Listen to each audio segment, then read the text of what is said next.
Amém, queridos irmãos, chegamos à terça-feira, segunda semana. Nessa segunda semana, o título geral é Participantes da Natureza Divina. E o título da terça-feira, Obtivemos a Fé como Herança de Terra. E o versículo, 2 Pedro, capítulo 1, versículos 1 e 2. Simão Pedro, servo e apóstolo de Jesus Cristo, aos que conosco obtiveram fé igualmente preciosa, na justiça de nosso Deus e Salvador Jesus Cristo. Graça e paz vos sejam multiplicadas no pleno conhecimento de Deus e de Jesus, nosso Senhor. Senhor Jesus, obrigado, Senhor, obrigado por mais um dia. Que nesse dia, graça e paz nos sejam multiplicadas. Queremos conhecer mais o Senhor, através da Tua Palavra, através de estar no Espírito, de ouvir a Tua voz. Quanto mais nós Te conhecemos, amado Senhor, mais forte nós nos tornamos. Não fortes em nós mesmos, pois quanto mais nós Te conhecemos, mais também conhecemos a nós mesmos. Fortes, pois nos tornamos cada vez mais dependentes de Ti, sabendo que tudo depende da Tua graça, da Tua Palavra, do Teu Espírito. Cresce, Senhor, cada vez mais em nós, transformando-nos completamente, para que deixemos o nosso homem natural, as coisas que não vieram de Ti, totalmente para trás, e sejamos transformados em pedras úteis para a edificação da Tua casa, nesses Pedros que são úteis para Ti. Obrigado, Senhor. Jesus é o nosso Senhor. Muito bem, queridos irmãos, começamos essa semana a entrar na segunda epístola de Pedro e tem muita riqueza nessa epístola, nesses versículos. Conforme nós entramos na palavra, nós mergulhamos na palavra, o Senhor vai falando conosco através da palavra profética, e quanto mais nós imergimos nessa palavra, mais clara vem a voz, nós ouvimos a voz do Senhor. Muitas vezes nós damos pouca atenção à palavra, ouvimos ou lemos rapidamente, e essa não é a maneira adequada. Nós precisamos realmente, irmãos, ruminar a palavra, meditar, sabe? Aqui até no final do alimento diário, somos encorajados a fazer transcrição das mensagens, a anotações. Depois que você ouve, ouça de novo, ou leia de novo, anote, porque quando a palavra vai sendo inculcada no nosso coração, essa palavra serve de base para o Senhor falar conosco. Quantas vezes você estava passando por situações e o Senhor, o Espírito lembrou você de uma palavra que você ouviu, de um versículo que está gravado no seu coração. Por quê? Porque aquilo serviu de base para o Senhor falar com você. Isso, lógico, além de todo o benefício que a palavra que está sendo falada, que sai da boca de Deus, já fala diretamente conosco. Então não é só uma questão, irmãos, de você se sentar ali, ouvir, às vezes está assistindo a live com os irmãos, então não consegue prestar tanta atenção. Por isso é importante reouvir, ruminar, transcrever, anotar, gravar. Você está lendo a Bíblia, grave os versículos, para que esses versículos sejam inculcados no seu coração e sejam aquilo que você vai praticar. Você só pratica a verdade que passa a ser a sua verdade. E falando nisso, irmãos, eu quero explicar, antes de entrar em algo que eu achei muito rico nessa terça-feira, que é o que Pedro fala da fé igualmente preciosa. É importante nós entendermos o seguinte: quando o Novo Testamento fala de a fé, ele usa o artigo na frente, ele está falando da fé objetiva, daquilo em que nós cremos, do objeto em que nós cremos. Então isso é o plano de Deus, o próprio Deus, a economia de Deus. Então isso não muda, Deus, ele continua sendo Deus, você e eu crendo ou não. Então a fé objetiva, ela não muda. Agora, o que muda, o que vai aumentando? A fé subjetiva. O que é a fé subjetiva? Conforme você vai recebendo através da palavra, você vai recebendo do plano de Deus, da economia de Deus, isso vai se constituindo como a sua fé, a fé subjetiva. E é essa fé que, aumentando em nós, ela vai dando frutos.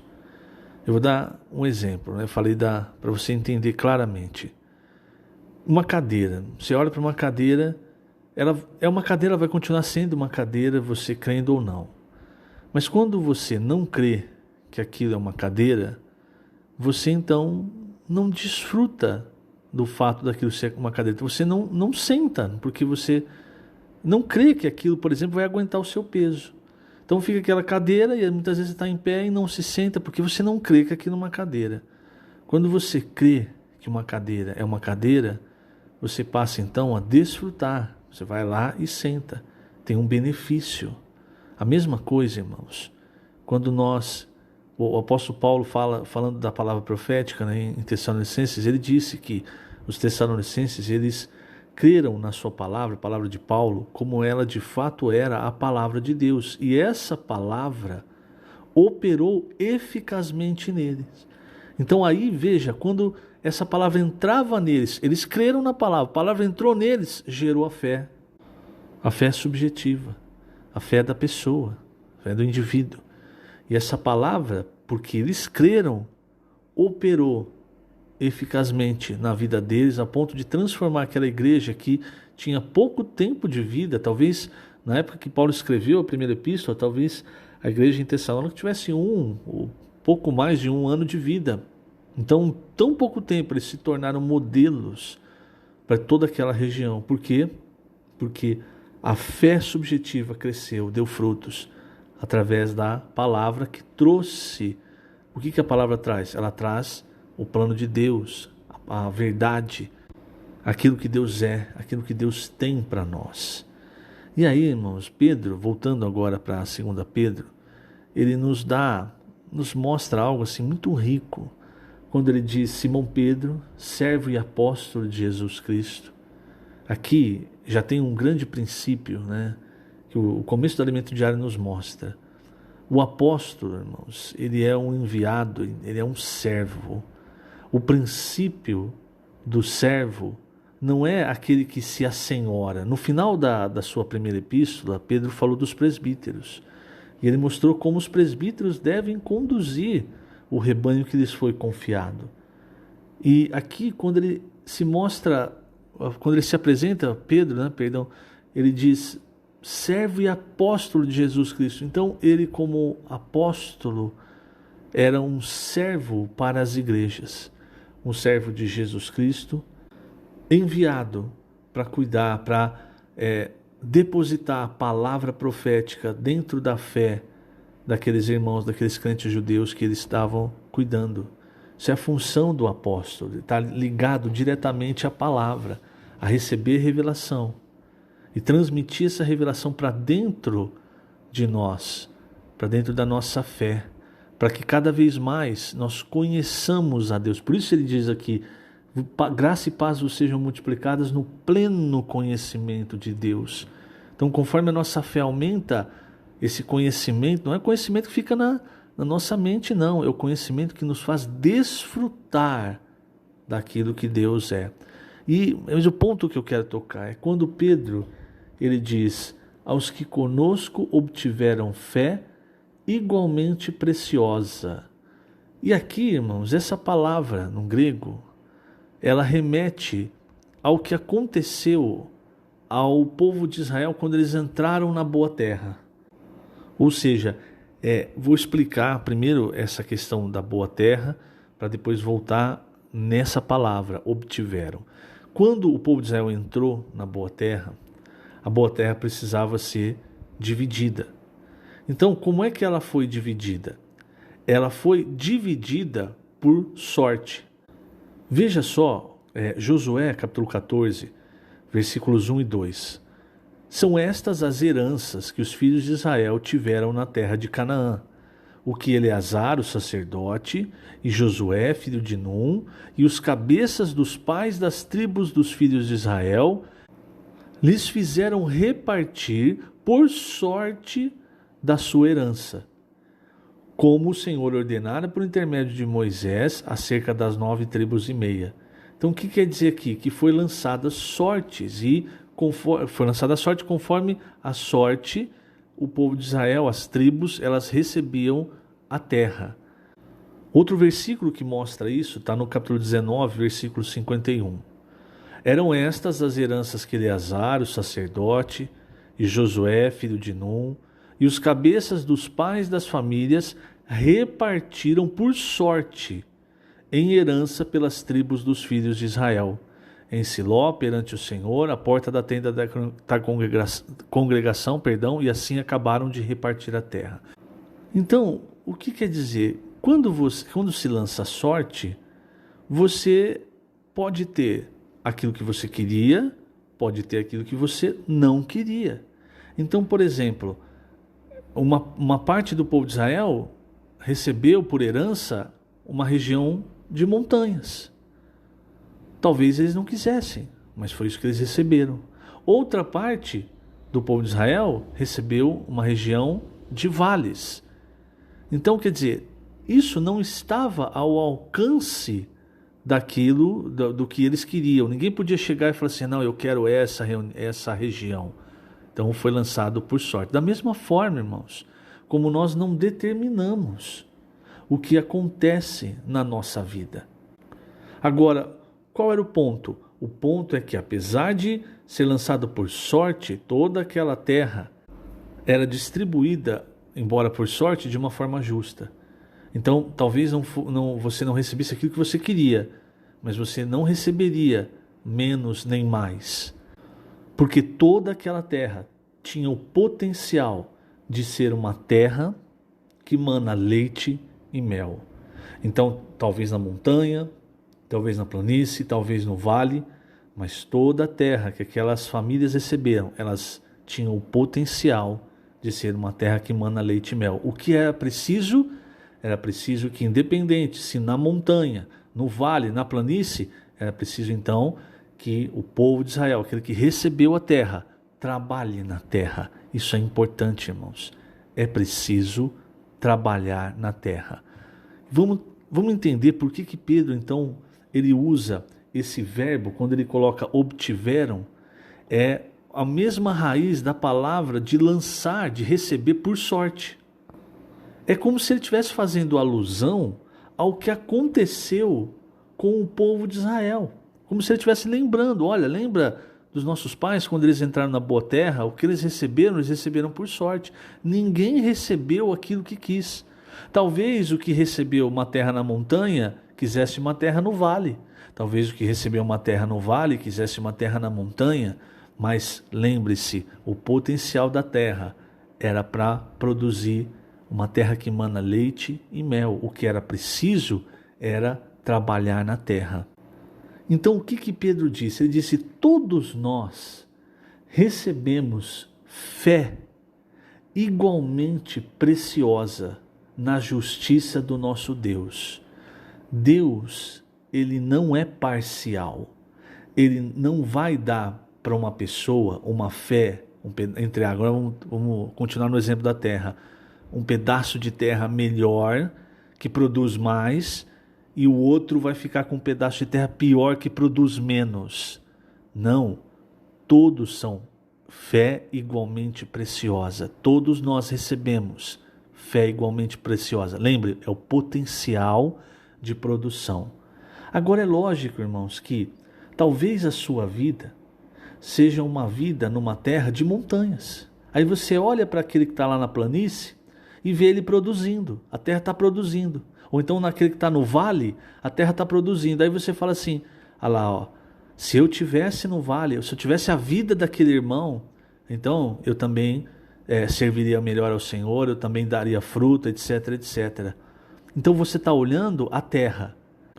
Você olha para a terra do seu irmão, você olha para a vida do seu irmão, de qualquer pessoa, e fala assim, se eu tivesse essa vida, se eu tivesse a terra nesse lugar, aí eu serviria melhor, eu seria um irmão melhor. Mas não, se você fica olhando para a terra e não trabalha, não produz nada. Se você crê que aquilo que Deus te deu é suficientemente bom para produzir, não importa aonde, não importa a circunstância da sua vida, se você crê nisso, você passa a trabalhar na terra. E lembre, a terra, independente de onde ela está, o potencial é uma terra que mana leite e mel. Então, conforme você trabalha, independente do lugar, independente da característica, da circunstância da sua vida, essa terra começa a dar frutos. Existem dois problemas. O primeiro é quando você olha para os outros e fala assim, a terra dele é melhor, o lugar dele é melhor, a vida dele é melhor. Olha só a família que ele tem, o emprego que ele tem. E aí você, por ficar olhando a situação da terra, você não trabalha na terra. Aí não tem fruto. E o outro pode ter uma terra, uma boa terra, uma boa posição, mas a terra ali tá tão fácil que ele também não trabalha a terra. E você também não tem fruto. E você sabe que a nossa boa terra é Cristo. Então, independente da vida que nós temos, da família, da condição, da situação financeira ou da situação física, nós temos a Cristo. Esse Cristo como nossa boa terra, se nós trabalharmos nessa terra, tem um grande potencial de dar frutos. E Pedro já logo no começo da sua segunda epístola estava tentando mostrar isso, porque pense, aqueles crentes judeus estavam passando por grandes dificuldades, estavam em terras alheias, costumes alheios, estavam sofrendo por serem judeus e sofrendo por serem crentes também, não é? Pedro, no final da sua primeira epístola, ele fala, se alguém sofrer como cristão, então talvez alguns pudessem olhar para os outros e falar assim, mas a vida daquele ali está tão melhor que a minha, e se esquecer da fé igualmente preciosa que ele recebeu e que agora ele precisa trabalhar nessa terra. E como é que eu trabalho na terra? É através da palavra. O que eu faço com a palavra de Deus? E aí eu lembro novamente aquilo que Paulo escreveu sobre os Tessalonicenses, porque eles receberam a palavra de Paulo como palavra de Deus, essa palavra frutificou, essa palavra operou. O que nós estamos fazendo com aquilo que nós estamos recebendo, com essa fé que nós recebemos de Deus? Eu vou ler 2 parágrafos na página 25, o terceiro e o quarto parágrafo, para reforçar isso, porque é importante, irmãos, nós pararmos de olhar a terra em si, né? A distribuição da terra, para olhar o potencial da terra. O que eu quero dizer é, você para de olhar para a sua vida, para aquilo que você, para a sua situação, e passa a olhar para aquilo que você ganhou, para aquilo que você precisa trabalhar, que é Cristo. Então veja só, portanto a distribuição de terras era feita por sorte. Estou lendo o terceiro parágrafo da página 25. Por que o apóstolo Pedro, em sua epístola, empregou o mesmo verbo utilizado para a repartição por sorte? Porque hoje a boa terra que nos foi repartida é Cristo, o próprio Deus, e podemos recebê-lo por meio da fé. Por isso, quando cremos no Senhor Jesus e o recebemos como essa terra, ela não vem acompanhada da matrícula do terreno, pois a nossa fé é a Escritura. Pedro também disse que essa fé é igualmente preciosa. Ele não disse que todos recebemos terras exatamente iguais. Alguns receberam montanhas, outros receberam vales, e os terrenos nem sempre são do mesmo tamanho. Parece ser uma distribuição injusta, pois enquanto alguns prosperam, outros muitas vezes parecem não sair do lugar, mas o Senhor não é injusto. De acordo com Pedro, a fé que recebemos é igualmente preciosa. É o potencial, entende? Deus é justo e imparcial, embora de tamanhos diferentes, todos nós recebemos porção de fé de igual valor. Por exemplo, no Brasil, o tamanho do alqueire mineiro é diferente do alqueire paulista ou do goiano. Isso acontece porque alqueire não é uma medida de extensão de terreno, mas é uma medida de produção de grãos. Logo, se a terra for melhor, uma menor porção dela produz o mesmo que um terreno maior, mas menos produtivo. O alqueire paulista, por exemplo, produz o dobro do mineiro. Explicando isso, por exemplo, você tem ali um alqueire. Esse um alqueire, ele vai produzir, 60 toneladas. Estou chutando, não conheço bem, né? Mas 60 toneladas de grãos. Posso estar falando uma coisa muito... Mas só para você entender esse exemplo. Então, um alqueire paulista produz 60 toneladas de grãos. Aí você vai comprar 2 alqueires, por exemplo, alqueires mineiros, aqui de acordo com o exemplo, tá? Aí você pensa assim, então eu vou produzir 120 toneladas de grãos, mas aí Aqueles 2 alqueires, numa outra terra, eles produzem as mesmas 60 toneladas. Então, em um lugar, um alqueire produz 60. No outro, eu preciso de 2 alqueires para produzir 60. Então, não olhe para a vida que você tem, para as suas circunstâncias. Se é 2 alqueires, se é 1 alqueire, olhe para o potencial do que você recebeu da terra. Se você trabalhar esse Cristo, essa palavra que você tem recebido, querido irmão, querida irmã, você vai produzir, como diz em Mateus, a 30, a 60 e a 100 por um. Uma semente vai dar o 100. Olha só, esse é o potencial da terra que nós recebemos, que é Cristo. Eu falei que no final do dia de hoje, que foi encorajado, né, a nós ruminarmos, fazermos transcrição, mas eu me enganei na quarta-feira. Mas mesmo assim, irmãos, na quarta-feira vai falar um pouco mais sobre como trabalhar na terra. Você já recebeu, você recebeu fé igualmente preciosa. Vou dar um exemplo, né? Você pega, por exemplo, grandes irmãos, Paulo, Pedro, né, irmão Dong, irmão Atmani, Whitney. Tudo que esses irmãos receberam não foi diferente do que você recebeu. A diferença é o que eles fizeram com aquilo que eles receberam, entende? Esse é o ponto. Então, quanto mais você trabalhar na terra, mais fruto essa terra vai dar, porque o potencial dela pode ser uma terra na montanha, pode ser uma terra no vale, mas o potencial é para dar fruto, uma terra que emana leite e mel. Então não importa como é a sua vida, as suas dificuldades, ficar olhando para os outros e falar, se eu tivesse aquela vida seria mais fácil. Não seria, porque o que Deus te deu é suficiente para você produzir frutos para o reino, para você se tornar um vencedor. Vamos avançar, vamos trabalhar a terra. Aí amanhã a gente vê um pouco mais sobre o que significa isso. Que o Senhor te abençoe grandemente nesse dia. Lembrando, estamos colocando essas gravações no canal do YouTube da Igreja em Ribeirão Preto. Jesus é o Senhor.